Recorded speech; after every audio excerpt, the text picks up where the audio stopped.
Méditation du 1er juillet, depuis le commencement. Car ce n'est nullement par une volonté humaine qu'une prophétie a jamais été présentée, mais c'est poussé par le Saint-Esprit que des hommes ont parlé de la part de Dieu. 2 Pierre 1, le verset 21. La gloire de l'Évangile est de restaurer en l'être humain l'image divine en lui communiquant un esprit de bienveillance. Cette œuvre a commencé dans les cours célestes. La divinité fut émue de compassion pour la race humaine. Et le Père, le Fils et le Saint-Esprit décrétèrent la mise en œuvre du plan de la rédemption.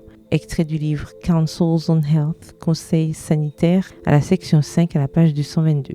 Avant le péché, Adam, le père de notre race, jouissait d'une communion parfaite avec son Créateur. Mais depuis sa transgression qui l'a séparé de Dieu, l'humanité tout entière avec lui a été privée de ce précieux privilège. Néanmoins, grâce au plan de la rédemption, les relations entre la terre et le ciel ont pu être rétablies. Dieu a communiqué avec les hommes par son esprit et a fait resplendir sa lumière sur le monde par l'intermédiaire de serviteurs spécialement choisis par lui. Extrait du livre La tragédie des siècles, le chapitre Introduction à la page 9. Depuis le commencement, Dieu a opéré par son Saint-Esprit à travers l'agent humain pour accomplir ses voies en faveur de la race déchue. Cela a été manifeste dans la vie des patriarches ainsi que dans l'Église dans le désert au temps de Moïse où le Seigneur a donné son esprit pour les enseigner. Néhémie 9, le verset 20 dans la version Parole de vie. Et au jour des apôtres, il a agi avec puissance par l'intermédiaire du Saint-Esprit. C'est cette même puissance qui a soutenu les patriarches, qui a rendu le travail de l'Église apostolique efficace et qui a maintenu debout les fidèles enfants de Dieu au cours des siècles qui se sont succédés. C'est par la puissance du Saint-Esprit qu'au Moyen-Âge, les chrétiens vaudois